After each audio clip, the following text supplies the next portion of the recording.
To session number 9. Just a quick recap we will do.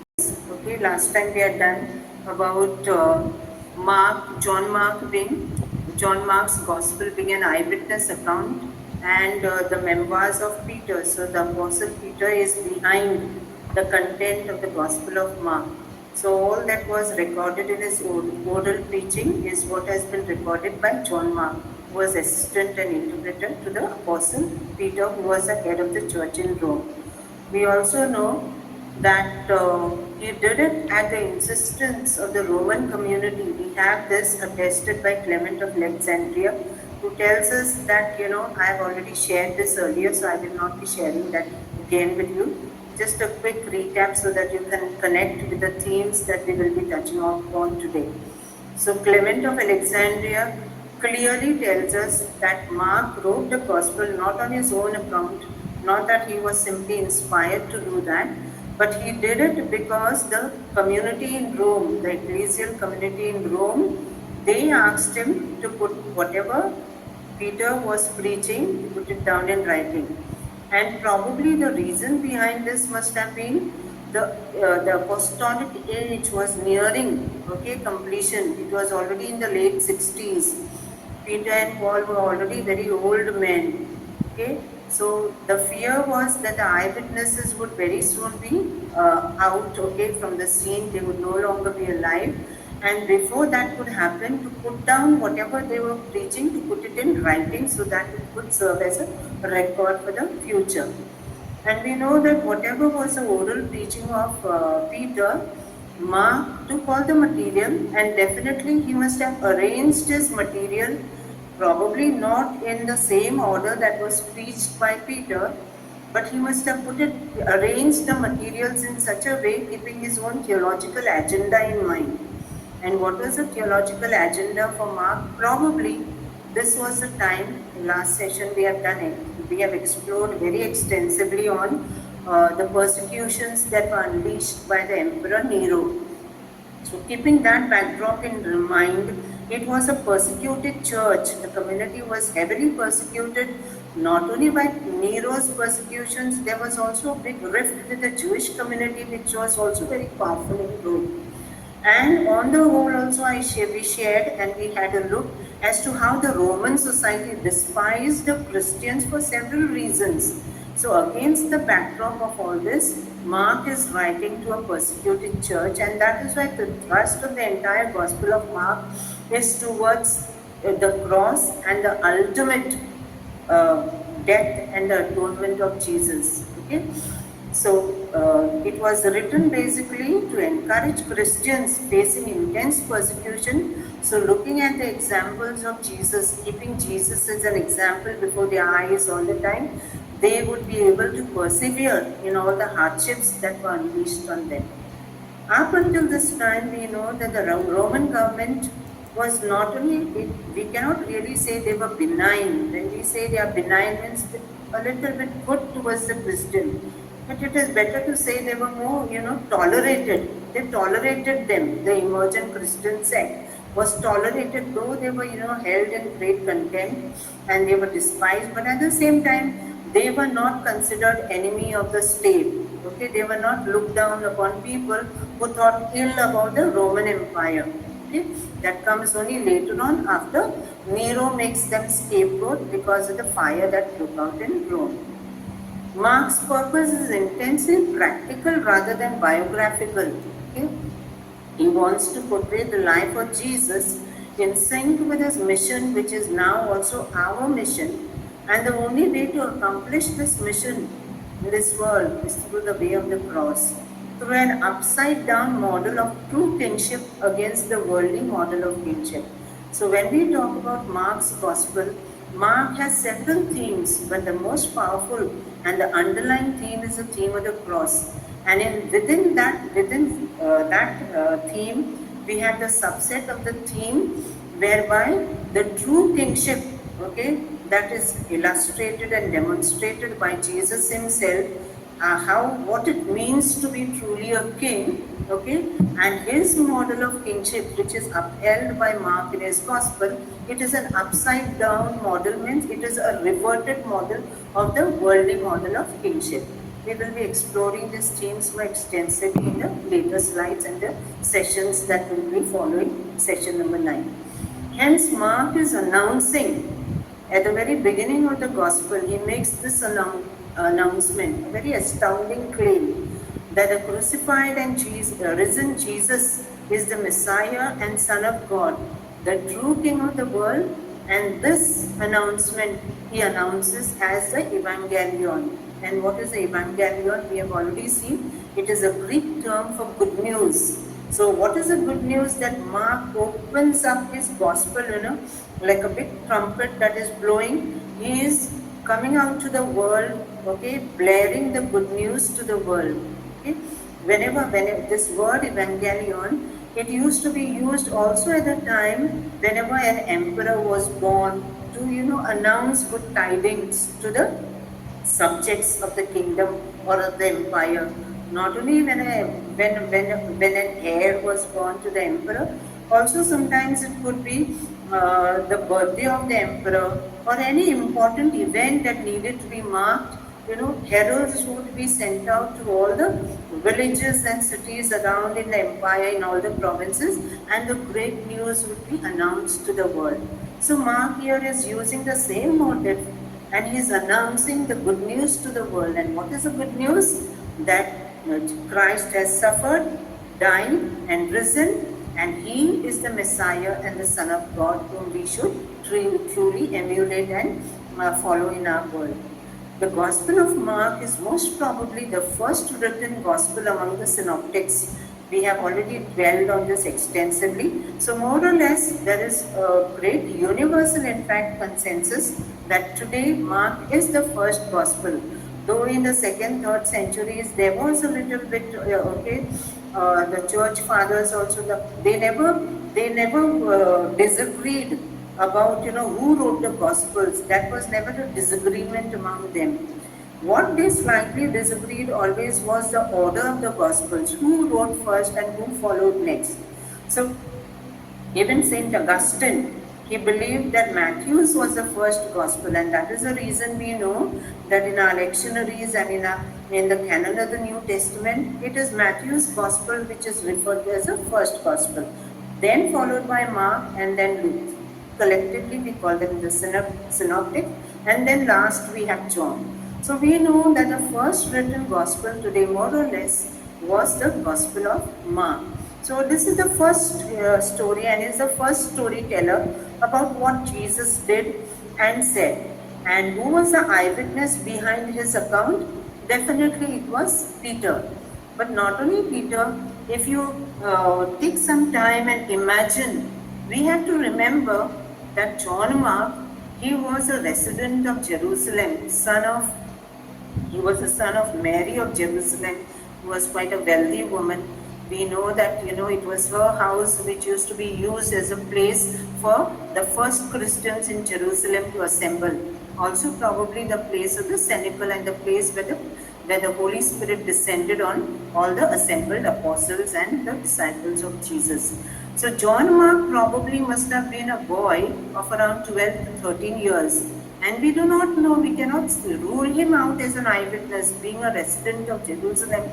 Definitely, Jesus being so active in Jerusalem, and he must have created such a stir, and he must have been a sensation, because the entire Jerusalem priesthood was up in arms against him, and finally that was the reason they committed the judicial murder of Jesus. We know that. So all these, events that were happening, Jerusalem was the epicenter of all this. So definitely John Mark, being the son of Mary of Jerusalem and being a resident of Jerusalem, we cannot rule out that he must have not seen Jesus. He probably must have himself also been an eyewitness, to many of the happenings.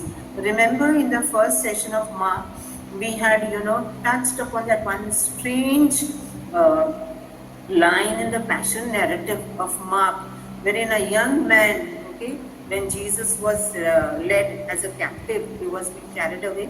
There was a young man who was following, And when the soldiers came to him, he was so afraid that he was just draped in some linen clothes. He was so very scared that he literally left those things and fled away naked. So many of us, the scholars and all, they probably feel that that is one line where John Mark gives his own self-identity, but we do not know. So more or less, we cannot completely say that he was not an eyewitness. So this is the recap. We will go now today further on with our study of the Gospel of Mark. Let us see now what is so very distinct about the Gospel of Mark and what is very different when you compare the Gospel of Mark with the rest of the synoptics and the Gospel of John. These are the main things that need to be highlighted. First and foremost, when we look at Mark's Gospel, it is the shortest of all the three synoptics. Also compared to John, it is the shortest one with just 16 chapters. Okay, the rest of the Gospels, most are all over 20 chapters and above. Okay, so Mark's Gospel is very dramatic with a sense of urgency. He packs his drama just in 16 short chapters. So when you read the Gospel of Mark, it is a gospel that is packed with action. When you read that, you literally get the feeling that you are in it. You feel like as if that whole action is actually unfolding before your eyes. And most of the time, Mark, he is very direct. He will not beat around the bush. He will come straight to the point, and he is very direct. Okay, so there will be no exclusive, extra phrases, long sentences, all these things you will not find in Mark's Gospel. So given the shortness of his Gospel, it lends a sense of an urgency. It is also a Gospel that among all the Gospels, it is written in the least elegant Greek. The Greek that is used in Mark's Gospel, literally when they first found this, when the manuscripts and all were there, it didn't really sound so much like good Greek. Okay, this was why, because for him the main focus of for Mark in putting out all these things in writing is whatever Peter was preaching. Hello, can you hear me? Yeah. Whatever Peter was preaching, he was more, his entire focus was on capturing all the essentials and not miss out the important details.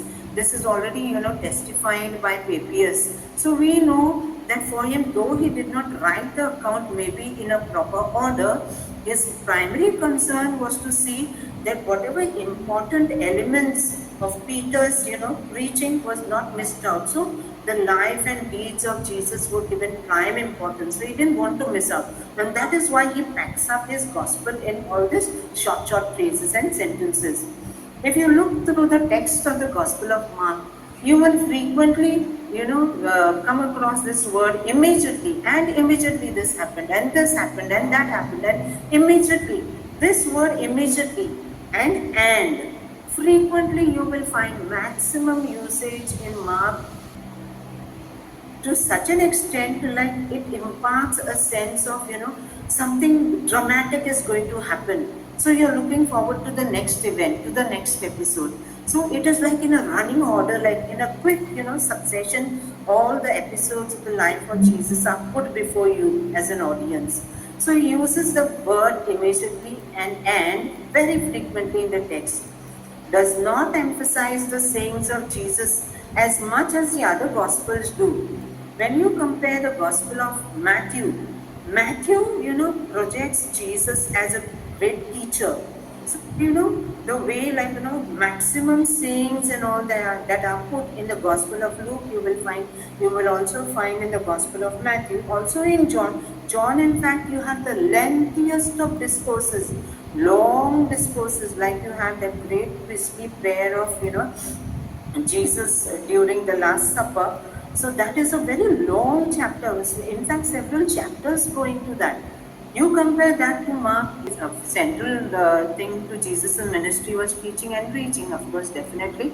But when you read the Gospel, this is the shortest of the Gospel. It is a Gospel in which you don't have long discourses like Matthew's. Okay. Now we're coming to the Aramaic language. That was the language that was spoken by Jesus. So when he preached, okay, it was basically in the Aramaic language. So when Mark was translating Peter, Peter must have been having some working knowledge of Greek, since he had to talk to the people there in Rome. Definitely he must have had some working knowledge of Greek, but probably not a very polished way of speaking. So whenever he was speaking Aramaic, probably John Mark was his translator and his interpreter. So when Mark was recording Peter's preaching, definitely he felt the need to use some Aramaic phrases, which you see when he is using those Aramaic phrases, like for example, Talitha Kumi, that is the phrase that you will find in the episode of Jairus' daughter. Okay, Jesus says, little girl, arise. So when in Mark's gospel he is using that phrase, Talitha Kumi, Mark is also translating the meaning of that. Similarly, Eli, Eli, lama sabachthani, that is the cry of Golgotha, Jesus crying, okay? That is the cry of Jesus at Golgotha. That also Mark in his passion narrative, he translates that for his readers. My God, why have you forsaken me? Similarly, this term, Boanerges, that is sons of thunder, is referring to his disciples James and John. Okay, they were always, the one to always, when they were passing through the Samaritan village, how they come to Jesus and they say, they were not allowing them to cross. So probably that is the time, they are telling Jesus, should we, take up cudgels with the people? So that is the time. Jesus was very famous for giving nicknames to his disciples, and that is the way he uses this word, okay, sons of thunder. But Mark takes the trouble to translate this for the readers. Why do you think he must have done this? Because his church, his audience was a mixed audience. He had Gentiles and he had Jews also among the church in Rome. That is why these things, those Aramaisms, you will not find them in the remaining Gospels. Okay? Similarly, Mark has a maximum number of miracles reported in the Gospels collectively.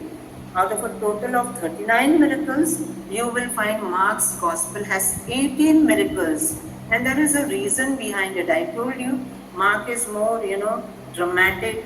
It is power-packed and, all the episodes are put together quickly. Because Mark also wants to present Jesus as a healer.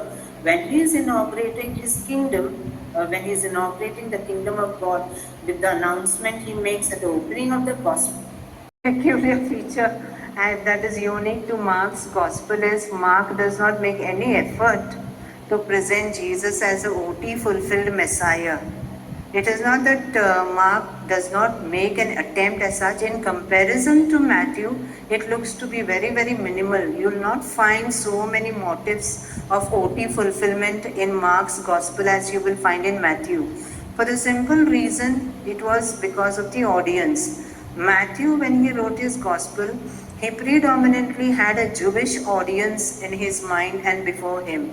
So he was trying to convince and impress upon them that Jesus was indeed the promised Messiah. All the Old Testament fulfillment prophecies were fulfilled in Jesus. So that was his primary motive. And so the entire thrust of Matthew's gospel will be towards OT motives to be, explicitly explained in the text of his gospel. Mark did not feel the need to do this. Why? Because for him, for the simple reason, his audience was a church in Rome. And predominantly it was a Gentile community, not the Jewish community. Jewish also members were there indeed, okay, but a majority of them they were getting lots of people joining them from the ranks of the Gentile. And so Mark, just as he goes out of his way to explain the Aramaic expressions in his gospel to give the meaning behind it, Mark did not feel the need to bring in OT motives because it is like simply to his mind, what do I have to do with the Jews anyway? It is more with the Gentiles. And for the Gentiles, OT prophecies and their fulfillment did not really make that greater sense for them. So that was one peculiar feature of Mark's gospel. Secondly, Mark does not conceal the failures of the disciples. When you compare the rest of the gospel accounts, none of the gospels will present the disciples in such a negative light as Mark does. Okay, he does not conceal the failures of the disciples. In fact, the disciples, they come across as so sheepish, so stupid and gullible most of the time. Like, Jesus performed so many miracles in front of them, and yet they don't seem to get. Like, even when you ponder, when you take time to reflect, you will ask yourself, what astounding acts that Jesus performed, like, restoring sight to a blind man, okay, bringing a dead man back to life. These are like things that are not possible for a normal human being. And these are the very acts that Jesus performed in front of his disciples. These were the same people. He groomed them, taught them, invested so much of his time in them. And yet, like, everything was only to the surface, it would not sink down to the depths. It is only afterwards, towards the end, that is only after he died and in the light of the resurrection experience, they were able to remember everything, and they remembered Jesus in such a way that all his teachings and preachings and what he was all the time telling them, that see, I have to go to Jerusalem, be handed over to the authorities, and there I will be crucified and die. This did not, like, when you ask like yourself, how is it possible that nothing of this really sank into the minds and hearts of the disciples? The very fact that in Mark's Gospel we also have the Transfiguration episode. Leave aside the rest of the disciples, even the core ones like Peter, James and John, who were always this very internal core group, and he took them up the high mountain where he was transfigured, and they were witness to the glory, okay, that resplendent glory of Jesus, seeing Moses and Elijah at his side. Yet, like, how is it like it's very difficult, like it was like as if their eyes were clouded with a mist, and so too were their minds and heart. So in Mark's Gospel, he doesn't try to look among all the evangelists. Luke is the sweetest one, the most gentle one. He will not try to tone down the truth of the matter, but he will use language in such a way that he will try to soften the negative impact. So you will find Luke very very gentle, trying to water down the negativity of the disciples, which Mark will not do. He's straight to the point, direct, and like a straight arrow, he will come to the point. And the most surprising fact about all this is, he does not even spare his own mentor, Peter. Okay, Peter was his own mentor, his own teacher, his own guru. He could have definitely tried to water down, all Peter's failures, and most of all the denial of Peter of Jesus. That was like a wound that was always a bleeding wound for Peter. But Mark does not like water down anything. You find the way they behaved, the same thing is reported. Also important to bear in mind that maybe Peter being behind this gospel, being the authority behind the gospel of Mark, Peter must have been, the humility of Peter comes across shining over here. Probably Peter is the one who wanted the truth about himself to be, brilliantly reflected in the gospel without any compromise. So that shows the beauty also of Peter's heart. So probably that must have been the reason, but Mark does not shy away from casting his own mentor Peter in a very negative light. He unhesitatingly reveals Jesus' rebuke of Peter, that bridge passage I was talking to you about, chapter 8, where Peter's confession of Jesus being the Messiah. But when Jesus tells him, soon after that, you have Jesus saying that he has to go to Jerusalem and be crucified and suffer that martyrdom. What does Peter do? He takes him aside. In Peter, we see ourselves, all our failings and our weaknesses. He loved Jesus tremendously, and he couldn't bear to hear this, and he takes Peter aside and said, no, this cannot happen. No, you cannot be such a Messiah. This cannot happen to you. And what does Jesus do? Jesus rebukes him and tells him, get behind me, Satan. And does Mark, water down the words over there? Not at all. The way it happened, Mark reports.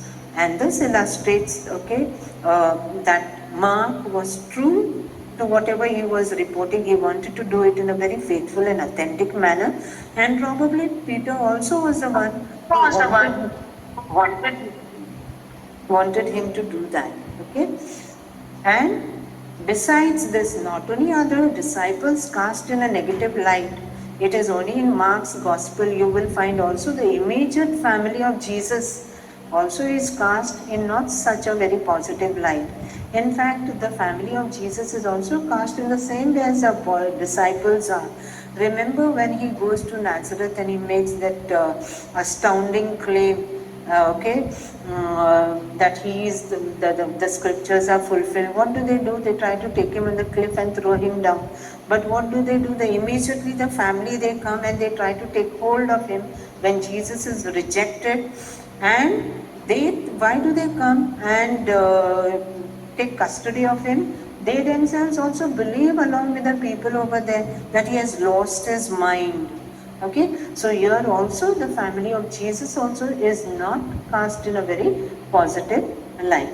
Model of what kingship in the world really means. Okay, and that is a major thrust of Mark's gospel. So having done this, even this we have covered peculiar features unique to Mark's gospel. When we talk about the synoptics, that is Mark, Matthew, Mark and Luke, leaving aside John, the three evangelists, the common material that they share, we normally call it a synoptic tradition.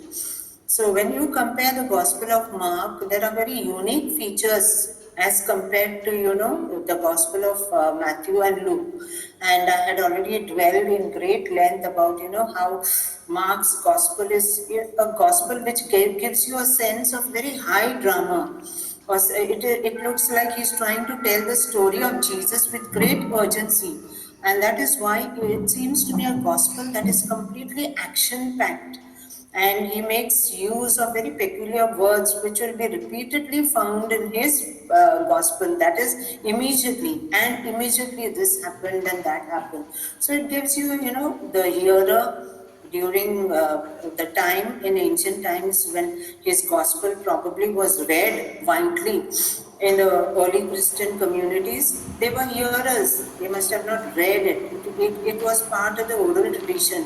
So repeatedly the gospel text was, read aloud, and it was probably also memorized by the early Christians. So that is why when he uses his words, it gives you a sense of, great action moving forward very quickly towards the climax of the story of Jesus. Okay. It does not emphasize sayings of Jesus. You will not find too many teachings as you will find in Matthew. His is more about narration of, the healing, exorcisms that took place, the miracles. So it is more narrative-packed, story of Jesus that Mark is actually recounting to us. Does not contain long discourses and all. And another very unique thing about Mark's Gospel is there are many Aramaic terms and expressions which you will not find in the Gospel of Matthew. And I had shared with you some of the examples, like for example in Jairus' daughter, when Jesus heals her, he calls out to her Talitha Kumi, which means little girl arise. That is a term in Aramaic. And Mark is taking great trouble to translate this. So it shows that probably his audience who was hearing, his gospel text required this translation because maybe they did not come from a Jewish background. Probably they must have been the Gentile followers of Jesus. Similarly, you have that other term, that very classic cry of Golgotha, Eli, Eli, lama sabachthani, which means, my God, why have you forsaken me? That also is an Aramaic term, which again Mark goes to great length to get it translated. And the term that is used for James and John. They were always, they probably had anger management issues. They were always on the verge of, standing up and fighting. So anything that was adversely said about Jesus, they would always they were the two fellows who always wanted to come to the rescue of Jesus. And that is why Jesus uses that term for them, Boanerges, that is sons of thunder. So these are the Aramaic expressions unique to the Gospel of Mark. And also I told you about the 39 miracles that are there in all the Gospel accounts. Out of that, 18 of them are predominantly figuring in Mark. So it shows you that Mark has a particular intention to bring out a unique portrayal of Jesus. When Jesus comes and makes that, the very opening of the Gospel, Jesus says, in the beginning, okay, Mark begins with those words, in the beginning. That word beginning is also actually very rich in meaning. Okay, the gospel of Jesus Christ, Son of God. He makes a very direct proclamation. It's a direct hit. People like who are hearing him, it's not like, they will be confused as to what he means and all. The deity of Jesus is very clearly emphasized by Mark over here. Okay, so we go ahead now. After that, we had Mark makes an effort to present Jesus as a OT fulfilled Messiah as much as Matthew does. Matthew is filled with all OT allusions, fulfillment of all the whatever was spoken about Jesus in the Old Testament. He is very much determined to bring it to the attention of his Jewish audience, because Matthew is basically addressing his gospel to a Jewish audience. So he wants to, emphasize a point that, see, okay, Jesus is the promised Messiah. He was the one who was the promised one. And so, lot of allusions all from the OT. Probably Matthew must have been quite an expert with the OT test. So, he maximum citations of OT fulfillment motifs you will find in the Gospel of Matthew. But not so much in Mark. But Mark must have said, I don't need to do it because my audience is predominantly Gentile community. It's a mixed community. In fact, the Jews of Rome also must have been there. And of course, later on, it also went to all the other communities, be it in Antioch, okay, in Syria, Alexandria and Syria. They were the two emerging great Christian centers, okay, of early Christian centuries. We know that. So there, Mark does not make any special effort to show to the Jews in order to bring them to faith, as Matthew does. Similarly, okay, we find the disciples cast in a very negative light, and so to the immediate family of Jesus, especially that episode where, after that synagogue in Nazareth, they all come to take hold of him. People started saying he has gone mad, okay. So the family of Jesus also, probably in the initial days of Jesus' public ministry, must have not understood what was happening. But Mark does not make any effort in order to, soften the impact of casting them in a negative light. And so too with his own mentor, Peter. In fact, in Mark's Gospel, Peter is the one who is cast in the most negative light, okay. All his weaknesses, instead of trying to cover up, they are very glaringly exposed. So it shows that Mark does not shy away, okay, even from casting his own mentor, his own teacher in a negative light. And probably I had also shared this insight with you that Peter, being the authority behind the Gospel of Mark, because Mark directly was not a disciple of Jesus, so we are not sure about his eyewitness testimony, but the eyewitness testimony definitely comes from Peter, okay, and also from Paul, but Paul was also not an eyewitness. So here, Mark unhesitatingly reveals Jesus' rebuke of Peter, as I will, sharing later on in the bridge passage of Mark's Gospel. Paul said, "Get behind me, Satan." Okay, so Jesus rebukes him very badly, but Mark does not hesitate to report that, because probably Peter is the one who has shared all these details with him.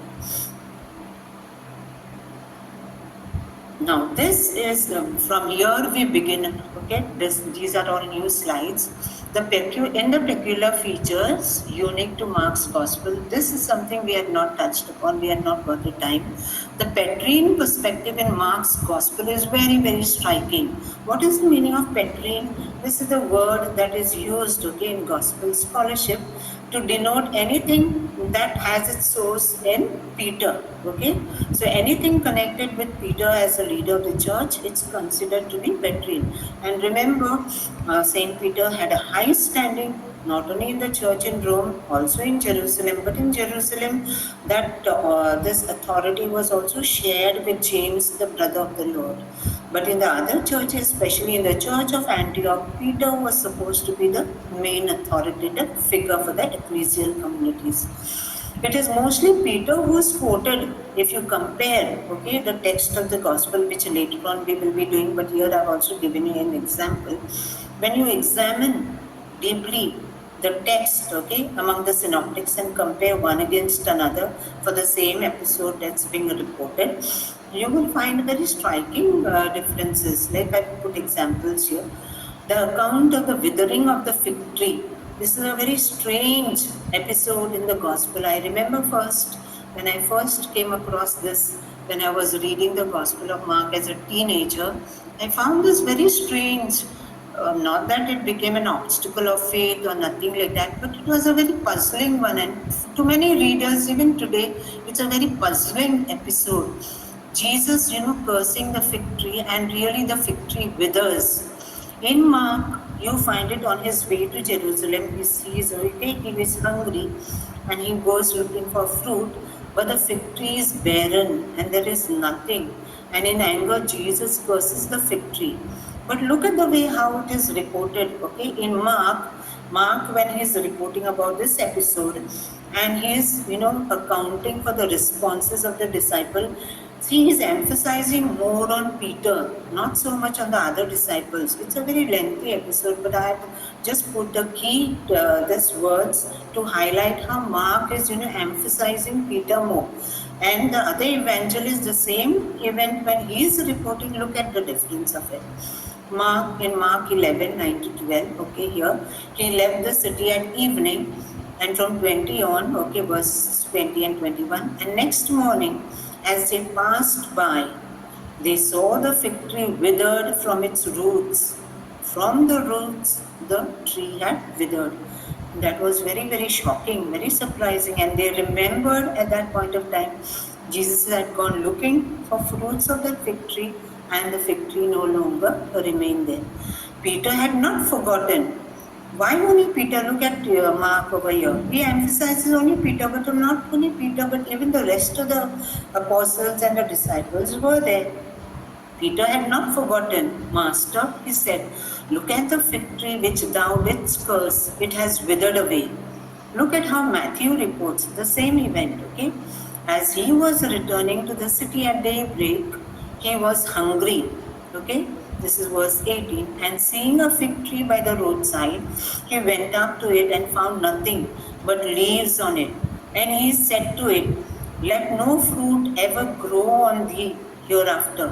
Whereupon the fig tree withered away. His disciples were amazed. Look here. It is the reaction of the disciples, okay, is amazed. Not that Peter is also not reported here. Peter also says something. But in general, Matthew is reporting what was the reaction of the entire community of disciples. His disciples were amazed when they saw it. How suddenly it had withered away, they said. In Mark also this, remember, most probably Mark was the first account, the gospel account that was being written, and Matthew probably had access to Mark's text. But the whole way in which Mark puts the stories, there is one very peculiar technique that Mark, uses in his gospel text. It's considered to be one of the very exclusive literary features of Mark. It is called the sandwich technique, which I will be in the course of, analyzing the text, I will be dwelling upon them. But in passing, it's good for you to know. Mark lays out this in between two other episodes. It's embedded, okay? And that is why it is like, like two episodes they are used. That whole main episode of the cursing of the fig tree, it is framed by two other episodes on either side. That is called the Markan sandwich technique, which Matthew is not following. Okay, so this is one. Why do you think Mark is emphasizing more Peter? Because for him it is more the Petrine perspective in the gospel. The whole source of this information is coming from Peter. So obviously, Mark, being true to his teacher, is emphasizing what was Peter's viewpoint. And it is not only here, in many others. There's also one more episode. Okay, here we have again the Petrine perspective. Second example. No, this is the same one. I have emphasized over here. He did not know what to say, for they were overcome with fear. Okay, look over and just a minute. I made a mistake over here. The second example, it is not of the withering of the fig tree, it is the transfiguration. I'll make the correction later. It just escaped my mind as I was making a duplicate slide. It is not the withering of the fig tree, but here it is the transfiguration episode. So this is a second example that I am giving you over here. And here again, see here, when Mark is reporting, I'm not giving the whole text of the transfiguration because it's a very big episode, but towards the end, okay, and they had set sight of Elijah, that is Elias, with Moses. These two were conversing with Jesus. Then Peter said aloud to Jesus, Master, it is well that we should be here. Let us make 3 arbors. Arbors means shelters. One for thee, and one for Moses, and one for Elias. Elias is nobody but Elijah. He did not know what to say, for they were overcome with fear. See here, I have highlighted here. He did not know what to say. Who? Peter. Peter was so... That transfiguration episode, it is the entire glory of Jesus that is foreshadowed, and they are personal witnesses to that, transcendent glory. So obviously Peter did not know how to react. He was all nervous and probably didn't know what he was saying. The same thing, look at how Matthew is reporting. A shining cloud overshadowed them, and now there was a voice which said to them out of the cloud, this is my beloved Son, in whom I am well pleased. To him, okay, then listen.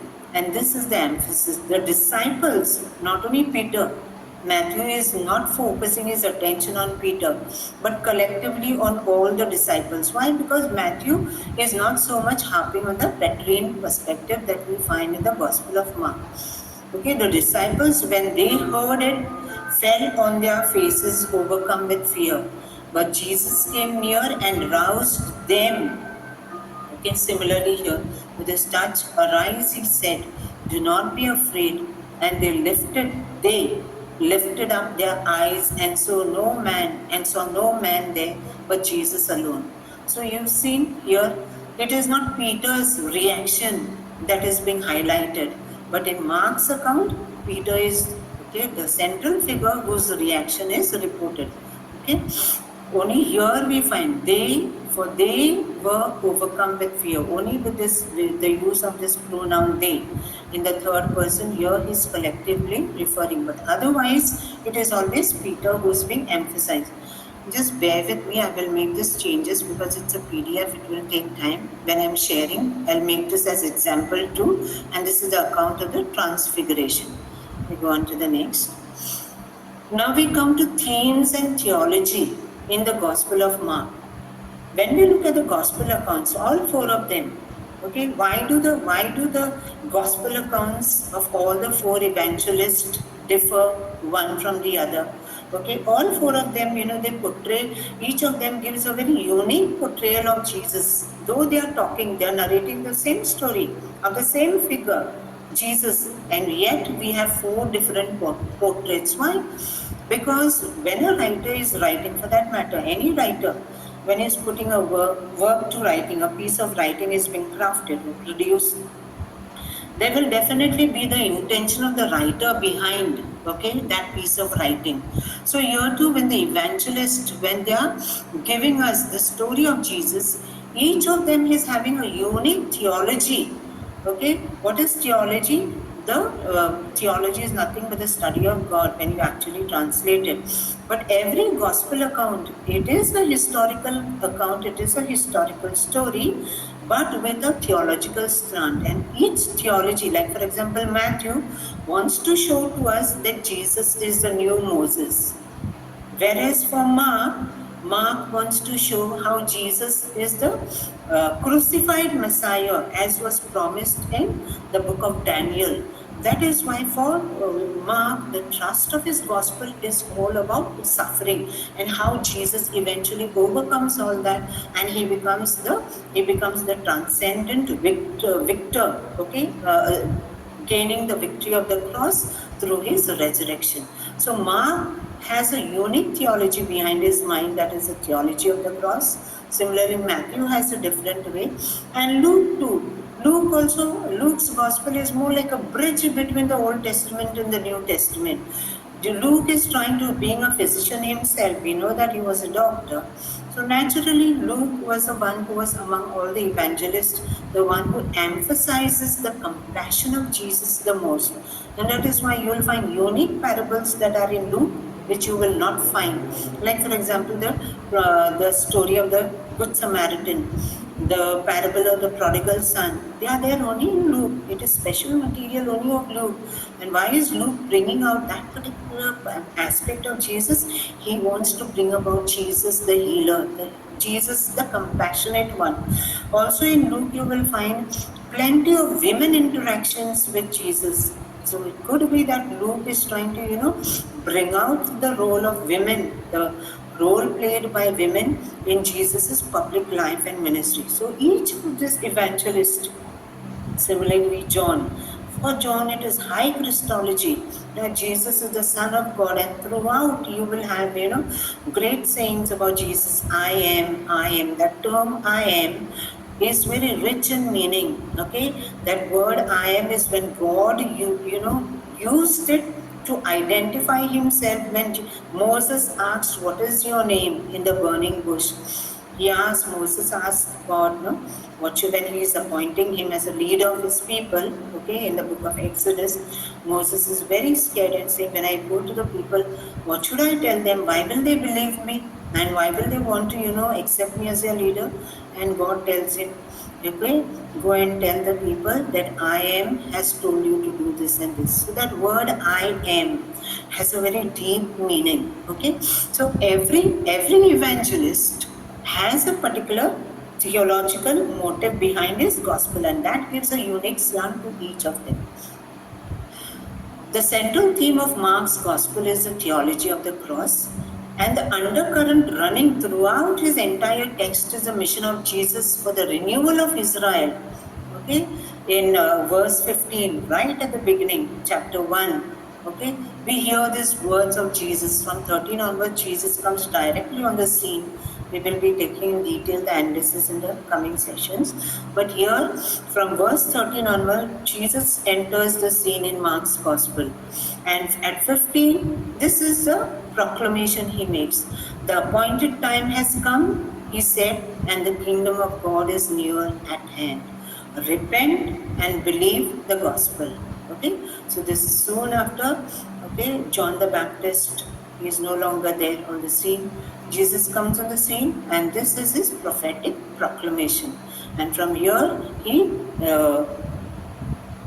launches his program of bringing about a renewal of a new Israel, a new covenant that will be established with finally his death. Another predominant theme in Mark's gospel is the messianic secret. Jesus does not reveal or admit to his messiahship in the first half of Mark's gospel. If you look, wherever Jesus heals, okay, wherever the healings take place, especially in the first part of the gospel, in the later this you will understand, because there are three parts to the gospel, how the structure is laid out. And wherever Jesus heals, he tells them, don't go, don't reveal. Even when the demons, okay, when the demon possession is first reported in the Gospel of Mark, the demons cry out, we know who you are. And what does he do? He tries to silence them too. So wherever, okay, this is something very, very strange, and this was pointed out by one particular scholar by the name of Word something, W-E-R-D, I don't know exactly how it is pronounced. He was a German scholar who first pointed this out, this unique aspect that is there in Mark alone. Everywhere Jesus performs great miracles, healings, but he tells the people to keep quiet and not reveal. But in the second half of the gospel, however, he acknowledges it to the disciples after Peter's confession in the bridge passage, that is chapter 8, which is the most crucial one in Mark, where Peter makes the confession that you are the Messiah, and Jesus tells him, flesh and blood has not revealed to you, but my own Father. And he commands them not to tell anybody. Okay, so everywhere this messianic secret, that term is given to this, okay, this peculiar feature that you find in Mark's gospel, but tied to the theme and theology of it. The demons too realized who he was, but even they were commanded to stay silent. I've put out this, okay, you can always check it out. Some who were healed by Jesus also knew who he was, yet they too were commanded to keep it to themselves. So this is the messianic secret, which is we will be dwelling in further detail.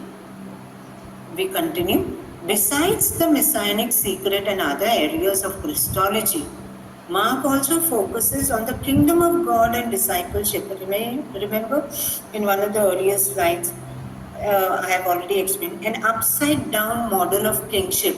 So kingship is directly also tied to the kingdom of God. And in Matthew, you find this kingdom theme very powerfully brought out, okay, and through which, Matthew uses the parables to highlight it. But there in Matthew, given his unique theology, I'm just mentioning this in passing, you will never find the expression in Matthew, kingdom of God.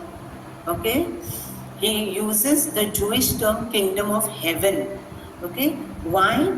Because the Jews would not take the name of God because it was considered to be so very sacred. That is why even Moses, when I gave you that term, the meaning of that term, I am, okay, it is I am the Lord.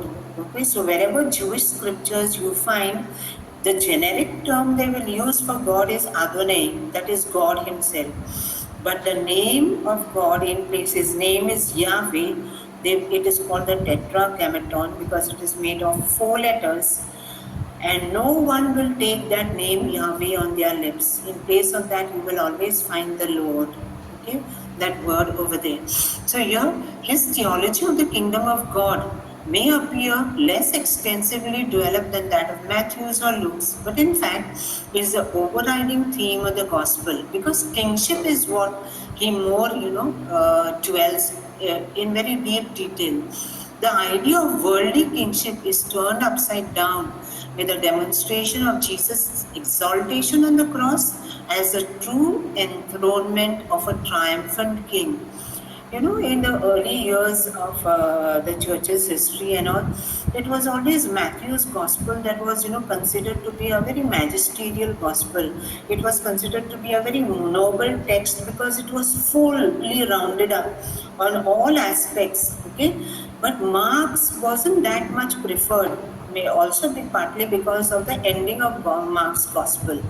But here today, when scholars and the church has realized the depth and the beauty of the Gospel of Mark, we realize that, just dismissing Mark as his Greek not being very elegant and, the way he arranges very episodic one after another without much thought to teachings and all, people are realizing that Mark was a brilliant writer. He has not simply assembled his material in a very haphazard manner. And when he's trying to talk about, I told you once before also, people normally call Mark's gospel an extended passion narrative because majority of the chapters deal with the passion, suffering and the death of Jesus. Not even the resurrection episodes are there in Mark, except a reference to it. Why? Because Mark, indirectly, what people have realized now, when Mark is, showing Jesus suffering there at Golgotha, that final cry and all, he is actually making a mockery of kingly emperors, worldly emperors and kings of the world. He is mocking at the model of their kingship and their leadership.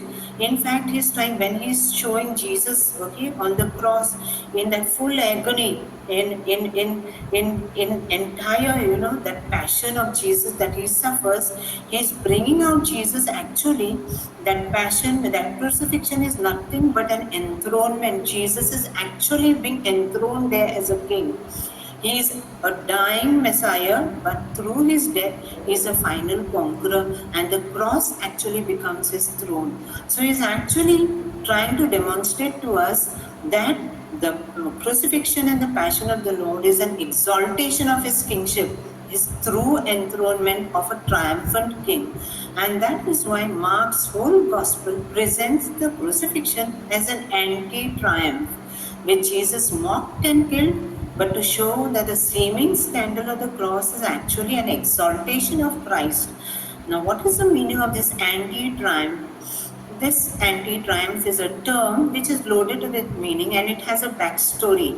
Now, triumph was something that was very, if you were one of the citizens living in Rome at that point of time, or you were a person, very familiar with the Roman world at that point of time, you would have understood what a triumph means. Triumph was nothing but whenever an emperor, especially a Roman emperor, went out in battle and he won a big victory, then the defeated peoples would be paraded along with all the booty that was captured. Okay, whenever the wars and all took place, it used to be horrible, and we know that people would, all the prisoners of war, some of them would be, beheaded. They would be held captives and brought in as, sacrificial offering to the Roman gods. They would be taken in a procession, bound in chains, and the entire Roman crowd would come out, cheering the emperor. And the emperor would be, very triumphantly walking down the streets of Rome in a big chariot, okay, flanked by two people around him. So Mark is using the same, okay, it is a sort of the entire gospel, and especially the passion is like a metaphor where Mark is actually mocking the triumph, okay, parades of the Roman emperors. And he's showing that you think you are emperor? This is truly the true king of the world, okay? Through his death, he is actually showing that Jesus is exalted to the right hand of God. Mark's anti-triumph was probably composed. Why do we think only this is very peculiar in Mark? Remember, Mark is, living in Rome at a time, okay, against the backdrop of the Neronian persecutions. And much before these persecutions even broke out, we know what was the social attitude of, the people against the Christians, how they were held in contempt. They were considered to be most of the time enemies of the state because they would not participate in the civic life of the Roman society. And when they talked about civic life of Roman the society, mostly it meant they would not take part in emperor worship.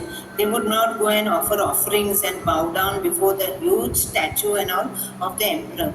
But in the past, when the Roman emperors were appointed, they did not talk about deification and all about themselves. This was normally a practice only with the Egyptian pharaohs. The pharaohs were always considered an embodiment of God himself.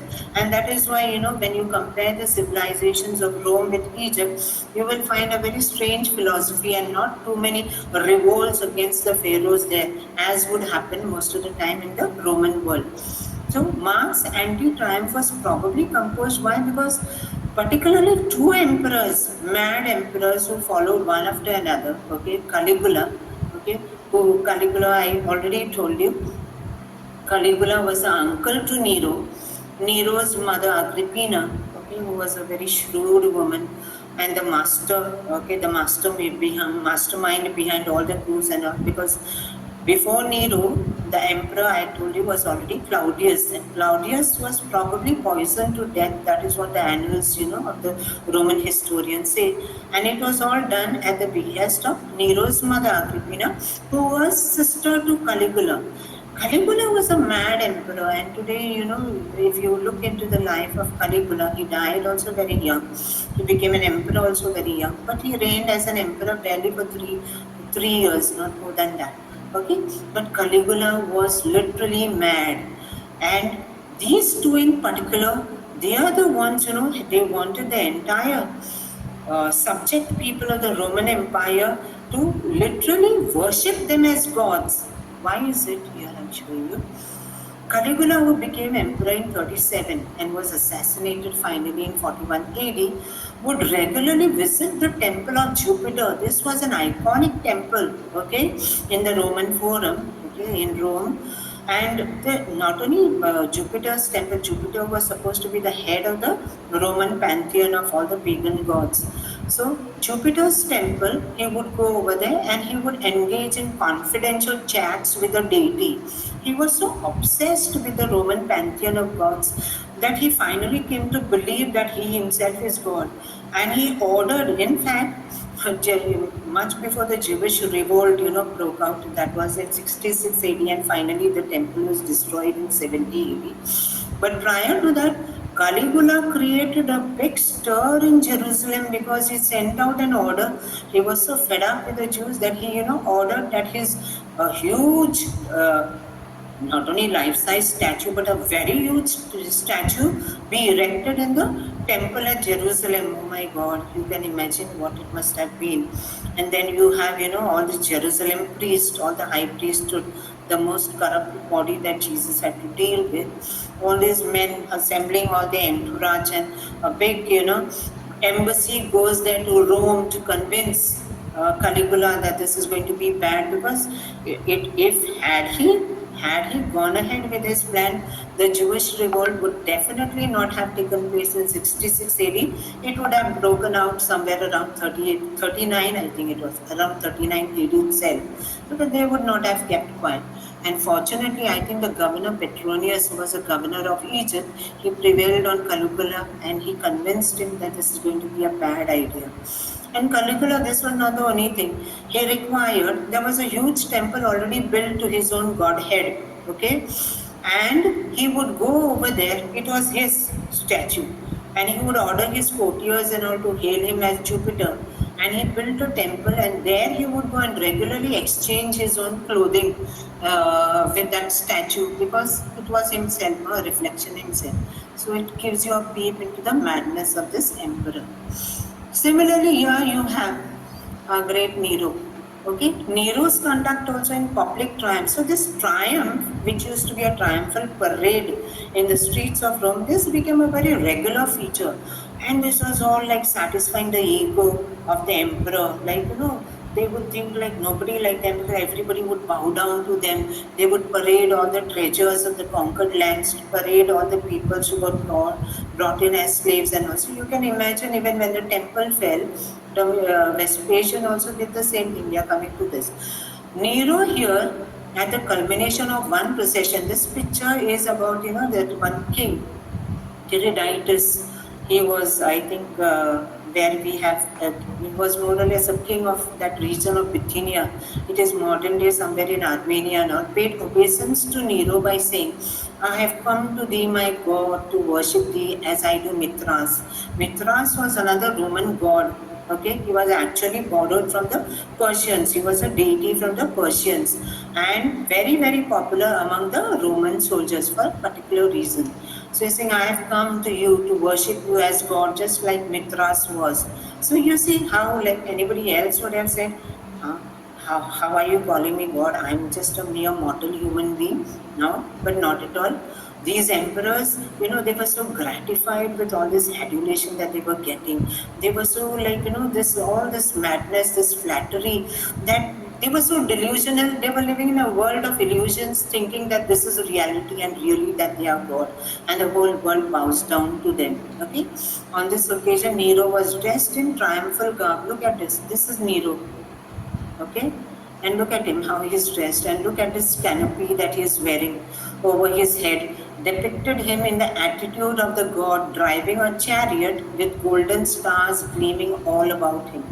So during another triumph, Nero was hailed as among other gods. He was called Apollo. Okay, just as Caligula wanted that people should identify him as Jupiter, Nero also was very happy with all the gods that he could be identified. So why these things, why do you think Mark is emphasizing the passion and all over? So as these events were occupying center stage in Rome, just imagine Okay, there are Christians, the early Christians are watching all this that is happening. They are always at the receiving end in the civic world of the Roman Empire. And so definitely they must have questioned and they must have been confused. Okay, they were struggling to understand and make sense of the notion that God had revealed himself in the person of Jesus, who was understood as both the crucified one and the coming one. So when this faith of the early Christians, which was taking shape, and it was bearing fruit, and day in and day out they were meditating and reflecting and what it meant to be following Jesus. Okay, they were getting confused. How is God really in control? Is Jesus really a personification of God Himself? And if that is the thing, then why are we so much, why are we picked out, and singled out for, attacks? Why are being, looked down upon? Why are we being persecuted and maybe crucified and burnt at stake and all that was happening? It would have been natural for them to make comparisons between the Lord Christ and the Lord Caesar. Lord Caesar is the Roman emperor because Caesar was a title that was given to him. And it would have been natural for them to look for evidence. So they are searching in the text and in the expression of their faiths together as community when they came together to break bread, okay, and commemorate the death of Jesus and his resurrection. They must have been trying to pick out something that would give them strength and make them, very certain that ultimately the death of Jesus was not in vain, that he indeed is the true king, that indeed in him God's sovereignty. What is sovereignty? Kingship. The kingship of God is completely manifested in Jesus through his humility. For Mark, it is the mock to Jesus, not the gaudy Roman emperor. So Nero, what a gaudy man, no? And how pathetic they come across. Just imagine what it must have been to be one of the witnesses standing in the parade and watching all this stupid nonsense show. Okay, so for Mark, it is not the gaudy Roman emperor, but Jesus who was mocked there. Okay, at the cross, at the foot of the cross, how they came and Jesus is reciting Psalm 22 over there, which is so very prophetic as to how exactly he goes about, okay, like a meek lamb to his death. For Mark, it is Jesus who is the true epiphanic triumphator, the emperor in a triumphal parade, that triumph that was carried on. He was highlighted as a triumphator. What is the meaning of triumphator? Means the victorious one, the one who has conquered new lands, new people. So he is the ultimate triumphator. But for Mark, it is not the gaudy Roman emperor, but his subtle theme, okay, is that Jesus is the true crucified Messiah and the Son of God, who is the true King. This is his subtle theme of anti-triumph. And why we say subtle? Because very cleverly Mark weaves all these things in his text of the Gospel. Mark's Gospel has an overarching theme of the crucified King, the suffering Son of God, and the rejected Messiah. It's for this reason it is often called a single parable. The whole Gospel also can be called. It is parabolic. It is a whole parable from the beginning to the end about the exaltation of Jesus, how Jesus becomes the truly exalted King, the real King, in contrast to the kingship of the world. It is often referred to as the Gospel of the Cross, with its focus on suffering as a condition for true discipleship. And that is the trust of the Gospel. Mark, along with Peter, is trying to, sympathize with the Roman audience among the early Christians, telling them that just as our Lord went his way but finally attained victory, we too should be persevering in our suffering, and finally we will be exalted to his right hand, left hand, whatever that is, we will be sharing in the fruits of his paradise. I have already shared this slide earlier, but I have reintroduced in this presentation to emphasize and highlight the themes of the Gospel. Another remarkable detail reported by Mark is that Jesus is executed, going on along with the anti-triumph theme only. Whenever an emperor used to go on his triumphal parade, he would always be flanked by two people at the side, because that was a sign of royal enthronement. It signified royal enthronement. So you Mark, if you look among all the three gospel, Mark is the one who brings very interesting detail about, these two bandits, one on his right and one on his left. Why would Mark introduce such a detail? Because this is something so jarring, and it makes Jesus appear even more like a criminal, more like the one who's totally abandoned. So why make this story even more galling, more difficult to swallow? He has definitely a purpose in his mind. If anti-triumph was a subtle theme, this was the reason that he shows this. This account not only appears to be an unnecessary interruption of the narrative of the gospel, but also draws attention of readers to the shamefulness of the crucifixion and highlights the shamefulness of the crucifixion further. So there's a reason behind Mark introducing this particular detail in the Passion narrative. For the simple reason, Jesus dies with two thieves, one on his left and one on his right. Why? Because in Roman society, anybody flanked by two people, especially in a triumphal parade, it was a symbol of royal enthronement. So you see how the passion of Jesus is being portrayed by Mark very powerfully as an anti-triumph. And it was actually the cross of Jesus is portrayed as his final triumph, his actual throne through which he gets the victory. Mark intentionally reports this detail to actually highlight the fact that the crucified and dying Jesus is the true king, the true triumphator, enthroned on the cross, flanked by two men. The cross is a throne of victory. It is not an object of shame. It was an object of shame which was finally converted into an object of triumph finally.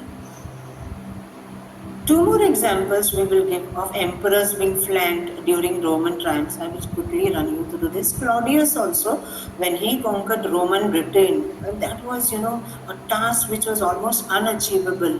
Britain was considered to be a land of total darkness. It was a place of great foreboding. Nobody wanted to venture there. Only Julius Caesar, almost many years ago, he had gone there, but he had a terrible time and he had to come back. But finally, Claudius, it's surprising that Claudius, of all the emperors, who was not at all a general in the army like Caesar, like how Julius Caesar and all was, Claudius, and the most among the emperors, the one who was most timid and easily frightened into submission, he is the one who conquered Britain. And when he came, there was a big triumphal march. All those leaders of the leaders of Britain there, of all the tribes there, they were brought as captives over there. So when he was going, look at how Suetonius reports. In this, he followed precedent, even ascending the steps of the Capitol on his knees when he was going to the temple of Jupiter to make the final sacrifice. Some of the captives who would be killed over there, beheaded and offered as sacrifice to the gods. So when he was going there, he was flanked on either side by his two sons-in-law. Similarly, Vespasian, Vespasian, the famous emperor of the destruction of the temple of Jerusalem, we have gone through extensively. Vespasian also, after the fall of Jerusalem's temple, paraded all the treasures of the temple along with all the Jewish leaders of the revolt, and two of them in fact, they were after they were led in shackles, they were sacrificed on this altar to Jupiter. So here also Vespasian, when he was leading his triumph, he was flanked by his two sons, Emperor Titus and Emperor Domitian. Both of them, after Vespasian's death, Titus became emperor, followed soon after by Domitian. Probably Domitian had Titus murdered within 2 years, and he became the ruler. And he is the one against whom, like you find the book of Revelation written against the persecution that was unleashed by Domitian. The three then performed together the culminating events of the triumph. Now, going to the structure of Mark's Gospel, quickly I will go through this, because with this we will be ending and coming to the analysis from the next session on. Don't be under the impression that Mark has just arranged his gospel, just thrown all the pieces into a narrative very carelessly, okay, and shaped the eyewitness accounts of Peter's oral teaching. He has carefully designed the story of Jesus for his hearers. And if you look at the entire 16 chapters of Mark's text of the gospel, it is the shortest of all the gospel, you can divide, okay, there is an order. There is an order running into the text of the gospel. He has crafted a story into like as if like when you go to watch a drama has acts, and in under each act you will have scenes, isn't it? Okay, so you will have three acts or 5 acts that make up an entire drama. So if you look carefully, Mark has crafted the story of Jesus as a drama in 3 acts. And what are they? Act 1 set in Galilee. If you look at chapters 1 right up to 8a, that is just part of verse 8. Okay, it is entirely set in Galilee. These 8 chapters are set in Galilee. And what do they highlight? They tell you who is this Jesus, and everyone seems to be blown away by who he is. He's performing so many miracles. He's carrying out exorcisms. There are river crossings happening. So all that, people are, amazed at who he is. Then we go on to Act 2. If you look at chapters 8a, part of the 8a, verse 8a, to 10, right up to chapter 10, it is called the way narrative. Like Jesus is on the way. Previous Act 1, you find Jesus' action is all unfolding in Galilee. Move on to Act 2, Jesus is on the way. On the way where? To go to Jerusalem. So in here you will have just 2 chapters, but these are the most crucial chapters because this is the bridge of the entire gospel, the spine that holds it together. It is here Jesus spends a lot of his time teaching his disciples who come across as so stupid and so gullible, and half the time not understanding despite of things happening in front of their eyes. Even the transfiguration episode is over here, and yet they never get it till the end. So what does it mean for Jesus to be the Messiah? This entire thrust of Act 2 is there. When you come to the final Act 3, the entire thing is in Jerusalem. So chapters 11 to 16, the bulk of the gospel is all over here.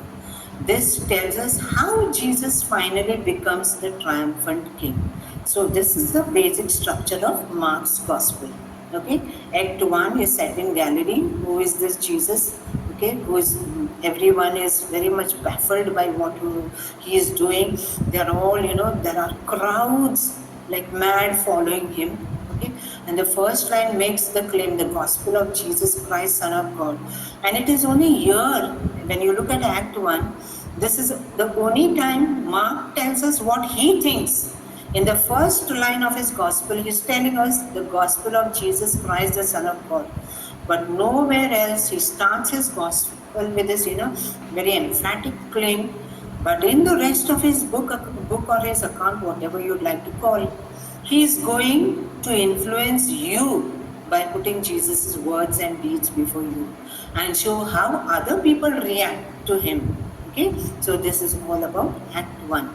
This is the first line makes the claim, and then you have verse 2 and verse 3. The verse 1 is the beginning of the gospel of Jesus Christ, the Son of God. Verse 2 and 3, it is after the beginning. Mark opens the gospel. He is joining in. He is, sort of merging 2 prophecies of the Old Testament from the prophets, Malachi and Isaiah.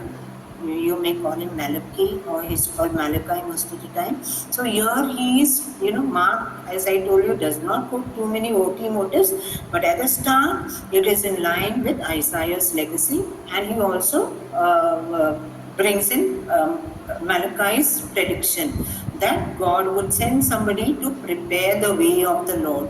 So I will be taking this in detail later on. I'm just brushing through right now. So these are the 2 I've put it out to you. What was the prophecy of Malachi and what was the prophecy of Isaiah? It is Isaiah 40 verses 3 to 5 and Malachi chapter 3 only verse 1. So these are the 2 things. He just conflates the 2 of them together. Look at this, I've highlighted. Isaiah's a cry there out in the wilderness. Okay, rings familiar to you? John the Baptist, make way for the Lord's coming. And similarly here in Malachi, that Lord so longed for, he is supposed to come and visit his people, herald of the divine covenant. So both these things Mark must have not taken the trouble to exactly quote like how Matthew does, but he conflates both the things in order to give us an understanding how Jesus was a promised one, what OT had promised about him. After this, Mark places a summary of Jesus' core message. And what is his message? He says, repent and believe the kingdom of God is at hand. Okay, so he's basically carrying forward the Old Testament project of our great God, rescuing his people, then inviting them back into the covenant, which is the underlying theme of the entire Exodus story, okay, and the entire Pentateuch, that is the Torah. So here you will find in this entire Act 1 a big block of stories about healings, exorcisms, sea crossing, with the sole wish to tell you what is the core of his message. Then in chapter 4, you have his entire 4 parables all summed together at chapter 4. Then mostly it is the parable about the kingdom as seed. He compares it to a seed that is growing underground. Okay, Jesus' message is that he is a promised Messiah, and he is harping upon the prophecy of Daniel, the Son of Man expression is very unique to Mark. And from where does this expression come? It comes from the book of Daniel in chapter 7, 9, 11, 12 onwards. Okay, we will be looking greatly at this later. So this idea comes into he is the one who is talked about, he is the Son of Man. But it doesn't look like what, though he is explicitly, teaching about the kingdom. He's telling that, you are expecting the Messiah, but he's not a person like a king who will come in glory and all. The expected Messiah is the one who will have to bear his suffering and finally die for his people. And this nobody seems to get it. There's growing confusion in this entire act among Jesus' disciples as they struggle to understand what Jesus means by his predictions of being a suffering Messiah. They can't get it. It's very difficult for them. And then you have the way narrative. You have 4 conversations. Okay. Finally, that culminates here. The Son of Man did not come to serve, but to become a servant and give his life as a ransom for many. Then we have the final act, Act 3. Okay, you have 1, 2, 3, 4, 5, and 6 parts to this entire act. Like as 6 scenes are there. In the first one, Jesus makes a very public royal entry. Then you have Jesus asserts his authority. This is from chapter 11 onwards, right to the end. Then Jesus condemns Israel's leaders. Then he predicts the destruction of the temple. Then you have the Last Supper as a symbolic meal of a new covenant which is going to establish with humanity. And finally, the passion and the death and resurrection of Jesus. So, the most baffling part of the whole thing is the centurion's testimony on the death of Jesus. He is the first person in the story to recognize the story's astounding claim. Who made the claim first? Mark himself when he introduced the gospel. Okay, he is the first point, but the rest of them, though like the demons recognize, the people who healed could recognize, but Jesus commands them to secrecy. But his closest disciples, before whom he was, doing all this thing, it just didn't seem to, impact them. Though firsthand they witnessed his glory, still, sadly, they didn't get it till the end. Okay, so here the shocking paradox in the centurion. The Roman centurion, after Jesus dies, the curtain of the temple is rent into, and the centurion makes the remark that truly this man was indeed the Son of God. It's a shocking paradox and a very hard-hitting anticlimax. Why? Because this confession, of what is actually the identity of Jesus, which was, under covers, but Jesus was revealing, and the disciples were unable to understand, is understood by a non-disciple, somebody who was not a disciple of Jesus, and neither a Jew, who is grounded in this entire, theology of the Old Testament. It is a non-Jew and a non-disciple who recognizes the crucified and dying Jesus' true identity. And sadly, the disciples, our great friends, didn't get it till the end. And last is the peculiar ending of Mark's Gospel. I don't know, are any of you aware that though Mark's Gospel ends at chapter 16, and if you look at chapter 16, you don't have only up till verse 8, but you have right up till verse 20. But the actual Gospel of Mark ends at chapter 16, verse 8. And a very strange ending. That is why, Mark's Gospel, the ending of Mark's Gospel is a topic of heated debate even till now. But more or less all traditions agree that this was added on later on, or maybe to reconcile and make it more like, to adapt to the Lucan and Matthew's account. Why? Because it was a very strange ending. Look at the ending. What is strange about the ending? The women go at the tomb and all this is. Then they looked up and saw that the stone, great as it was, had been rolled away already. And they went into the tomb and saw there on the right a young man seated wearing a white robe. And they were dismayed. But he said to them, that my young man, wearing the white robe, probably an angel, tells them, no need to be dismayed. You have come to look for Jesus of Nazareth, who was crucified. He has risen again. He is not here. Here is a place where they laid him. Go and tell Peter and the rest of his disciples that he is going before you into Galilee. There you shall have the sight of him as he promised you. But look at the ending, last one. So they came, they were so frightened, they came, all these women, which included his own mother, also many other Marys were there, including Mary Magdalene, So they came out and ran away from the tomb, trembling and awestruck, and said nothing to anyone out of fear. Look at the climax over here. All throughout the Messianic secret, the identity of Jesus is kept under wraps. And everywhere Jesus himself tells, don't tell. And here you have the angel at the resurrection telling the women, you are looking for him, he is not here. Go and tell Peter and his disciples he is going before you and you will see him again in Galilee. But what did they do? They came out, they ran away with so much of fear and they told no one, nothing to anyone out of fear. And this is the way how Mark's Gospel ends. Very strange, isn't it? But everyone knows that, Mark had a purpose, probably. We do not know for sure. Only Mark can tell us when we go to heaven.